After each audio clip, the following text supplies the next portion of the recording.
Hello बच्चों, देवनाना classes में आपका फिर से स्वागत है। तो मेरे प्यारे बच्चों, जो आपका नवोदय का एग्ज़ाम है वो 20 जनवरी को होने वाला है।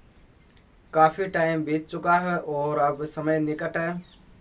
और आज हमारा जो 4 चैप्टर चल रहा था उसके इम्पोर्टेंट टॉप 10 क्वेश्चन करवाने वाले हैं।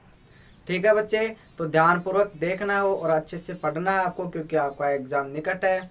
और ज़्यादा से ज़्यादा अपनी पढ़ाई को टाइम दोगे तो आपका सिलेक्शन पक्का हो जाएगा मेरे बारे में बच्चों। ठीक है बच्चे, चलिए करते हैं शुरुआत। फर्स्ट क्वेश्चन है हमारा, 9 तथा 7 दोनों एक उभयनिष्ठ गुणज संख्या ए है। क्या बोल रहा है कि 9 तथा 7 की उभयनिष्ठ जो गुणन संख्या वो क्या है, ए है। ठीक है, आप बोल रहा है कि उभयनिष्ठ कितनी संख्या, ए संख्या है जो 1200 और 1300 के बीच है। 1200 और 1300 के बीच में स्थित है। ऑप्शन दे रखे हैं बच्चे इनमें, और ऑप्शंस की सहायता से भी कर सकते हैं। तो 1197 है, 1260 है, 1206 है और एक 1266 है। ठीक है बच्चे, तो आपको करना क्या है, 9 और 7 को गुणा कर देना है। कितने आते हैं, 63। ठीक है, 9 और 7 को हमने गुणा किया, कितना आया, 63 आया। अब 63 का हमें पहाड़ा लिखना है कि 1200 के बीच में वो संख्या आ जाए, उसके गुणज लिखने हैं। तो हम 63 को 10 से गुणा करते हैं तो 630 आता है। आता है, सभी को पता है। अगर हम 63 को गुणा 20 कर दें तब कितना आएगा, 0 2 3 6 6 दूनी 12, 1260 आपका आंसर हो जाएगा बच्चे, जो ऑप्शन में आपको दिखाई दे रहा है। 1206 आपका राइट आंसर हो जाएगा। ठीक है, बहुत ही आसान और इंपॉर्टेंट क्वेश्चन था। अगला जो हमारा क्वेश्चन है 6 के पहले 4 गुणजों का योग। 6 के पहले 4 गुणजों का योग। तो 6 के पहले 4 गुणज हमें लिखने हैं। तो कितना है, 6 6 दूनी 12 है, 6 3 18, 6 चौक 24 हो गए। अब इनका योग करना है। अगर हम 6 और 12 को जोड़ेंगे कितने हो जाएंगे, 18 18 18 36, 36 से 4 40, 40 से 20 60। तो इनका जो योगफल आएगा वो कितना आएगा भाई, 60 आएगा। तो इसका आंसर 60 होगा, राइट आंसर 60 होगा बच्चे। ठीक है, चलिए आसान सा क्वेश्चन था भाई। चलिए अगला जो हमारा क्वेश्चन है, 6 के प्रथम 5 गुणजों का योग। 6 के प्रथम 5 गुणजों का योग पूछा है। चलिए 6 के 5 गुणज, 6 प्लस 12 प्लस 18 प्लस 30। अब हमें पता है कि हमने इन 4 गुणजों का किया था, 60 किया था भाई। ठीक है, और 30 और आ गए। तो 60 और 30 को जोड़ेंगे कितने आ जाएंगे, 90 आ जाएंगे। कितने आ जाएंगे, 90 आ जाएंगे। बस ये आसान सी सवाल है बच्चे, लेकिन इंपॉर्टेंट भी है, इसलिए आपको पढ़ना जरूरी है भाई। ठीक है, चलिए अगला हमारा क्वेश्चन करते हैं। 6 के प्रथम 5 गुणजों का योग से आने वाले जो संख्या के दाई और इकाई अंक का आपको अंतर करना है। अंतर पूछा है। तो हमें 6 के जो 5 गुणज है, ठीक है, 6 के जो 5 गुणज है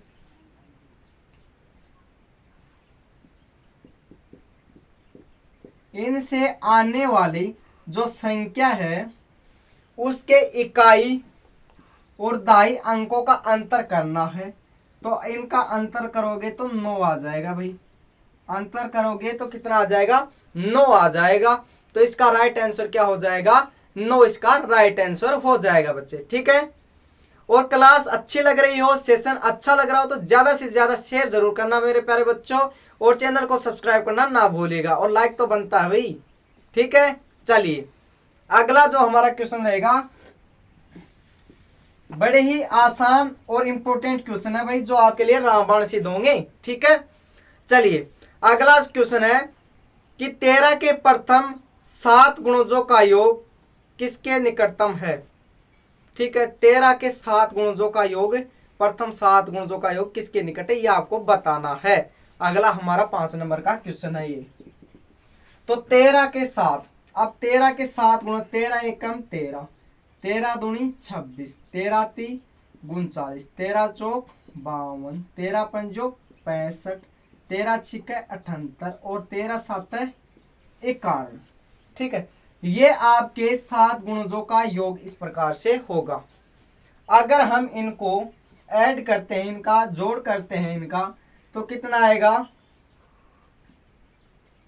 तो इनका जोड़ करेंगे तो आएगा 364।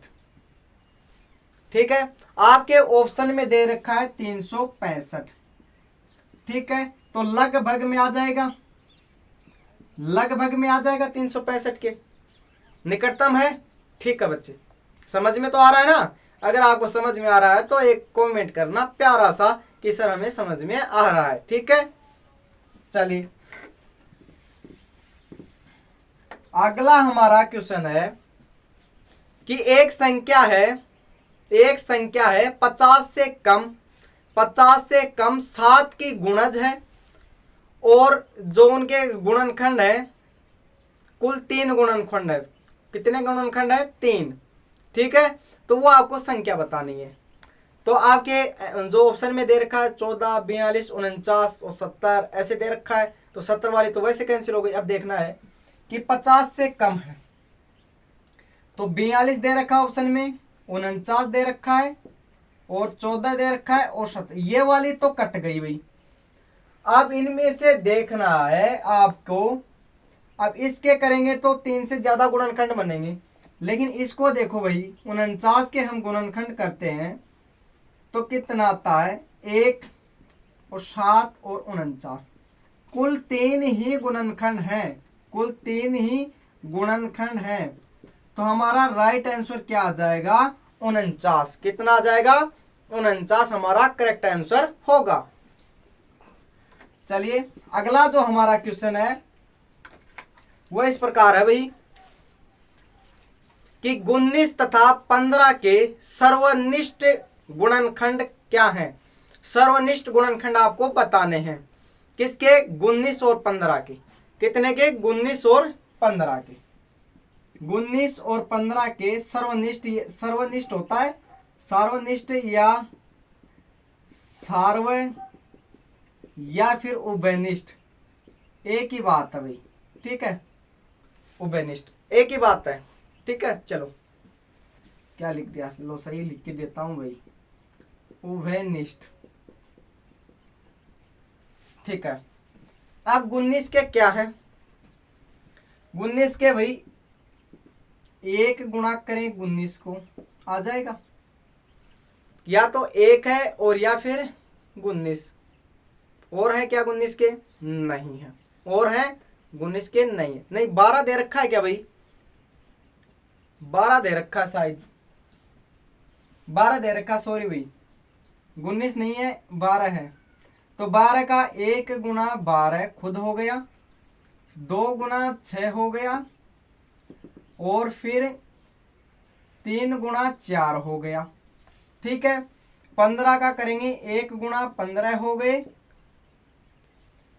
ठीक है, 3 गुना 5 हो गया, समझे। तो इसका 12 का कितना हो गया, 1 2 3 4 और 6 12। ठीक है, इसका हुआ 1 3 5 और 15। तो एक तो इनमें सभी में है, तो सार्वनिष्ठ गुणनखंड क्या आ जाएगा, 1 आ जाएगा, और बाकी भाई 3 इसमें भी है और 3 इसमें भी है। ठीक है, तो 3, तो 1 और 3 सार्वनिष्ठ गुणनखंड हो गए, 1 और 3 सार्वनिष्ठ गुणनखंड हो गए। तो क्या आ जाएगा, 1 और 3, 12 का और 15 का सार्वनिष्ठ गुणनखंड क्या होगा, 1 और 3 होगा। ठीक है बच्चे, वो गलती से 19 बोल दिया वही। ठीक है, चलिए अगला जो क्वेश्चन है अगला जो क्वेश्चन है हमारा वह 37,800 का अभाज्य गुणनखंड होगा। तो आपको ऑप्शन में दे रखे हैं। तो 37,800 का जो अभाज्य गुणनखंड है वह हम एलसीएम से लघुत्तम समापत्ति से निकाल सकते हैं। ठीक है, निकाल सकते हैं। चलिए करते हैं। 2 का देते हैं। 2 एकम 2, 2 अठे 16। देखो यहाँ 3 है, 2 का देंगे 1 बच जाएगा, फिर 1 ये 17 हो गए, 2 अठे 16, 1 2 नीम 18 और ये ऐसा का ऐसा। ठीक है, इसके बाद हम 2 का देंगे, 2 नीम 18, 2 चौके 8, 2 नीम 18, 2 चौके 8। अब 1 इधर बच गया, 5 हो गए और ये ऐसा का ऐसा। फिर वापस 2 का देंगे, 2 चौके 8, 2 दूनी 4, 2 चौके 8, 2 दूनी नहीं भाई, 2 चौके 8 हो गए, इधर ये बच गए 2 7 14, फिर ये 5, 2 दूनी 4 और 5। आप देखो किसका जा रहा है, आप देखो किसका जा रहा है एक बार। 37,800 में हमने 2 का दिया, 18,900 आ गए। कितने आ गए? 18,900 आ गए। फिर ये आ गया, अब ये आ गया। अब 5 का दे दो, 3 का जाता है क्या? 4 7 11 और 2 13 5 18 जाता है 3 का, तो 3 का देंगे भाई। 3 एकम 3। अब इधर ये क्या बच गया? 1 बच गया, 17।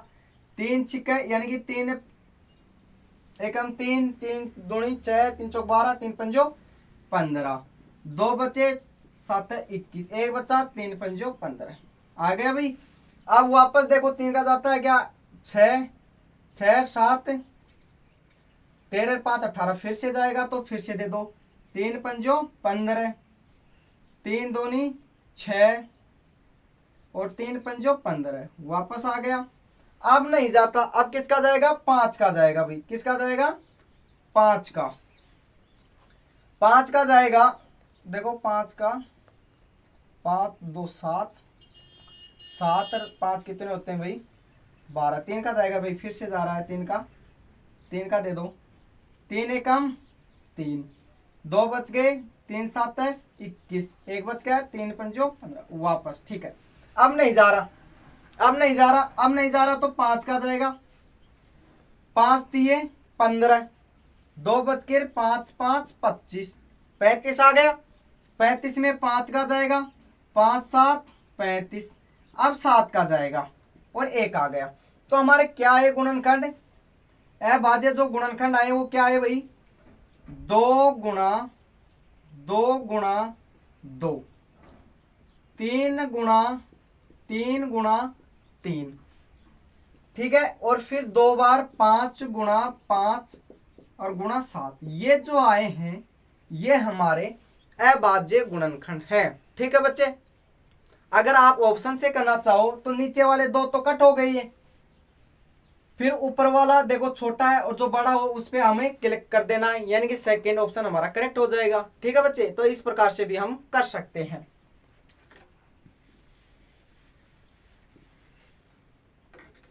आज का हमारा अंतिम क्वेश्चन देखो भाई, निम्न में से 316 का गुणनखंड नहीं है। ऑप्शन में आपको दे रखा है 1, 158, 79 और 8। अब देखो 1 दे रखा है, 158 दे रखा है, 79 दे रखा है और 8 दे रखा है। कितना दे रखा है? 8 दे रखा है। और 316 की बात कर रहे हैं, तो बच्चे 1 तो सभी का होता है, 1 तो सभी का होता है। 58 की बात करें तो मैं अगर 158 को मैं 2 से गुणा कर दूं तो 316 आता है। तो ये भी गुणनखंड हुआ 316 का। अगर मैं 79 को 4 से गुणा कर दूं तब भी 316 हुआ, जो हमें नहीं चाहिए। हमें गुणनखंड नहीं चाहिए, जो गुणनखंड नहीं है उनको वो जो हमारा आंसर होगा उसी को लेना है। अब बचा 8, तो ये तीनों सभी गुणनखंड है, तो 8 इसका अभाज्य गुणनखंड, जो गुणनखंड है वो नहीं है। तो हमारा आंसर क्या हो जाएगा? 8 हमारा आंसर करेक्ट होगा। ठीक है बच्चे, तो आज का सेशन आपको कैसा लगा, टॉप 10 क्वेश्चन हमने पढ़े हैं। अगर अच्छा लगा हो तो चैनल को लाइक, सब्सक्राइब और शेयर करना ना भूलेगा मेरे प्यारे बच्चों। ठीक है बच्चे, ओके, थैंक यू, धन्यवाद, मिलते हैं अगली क्लास में।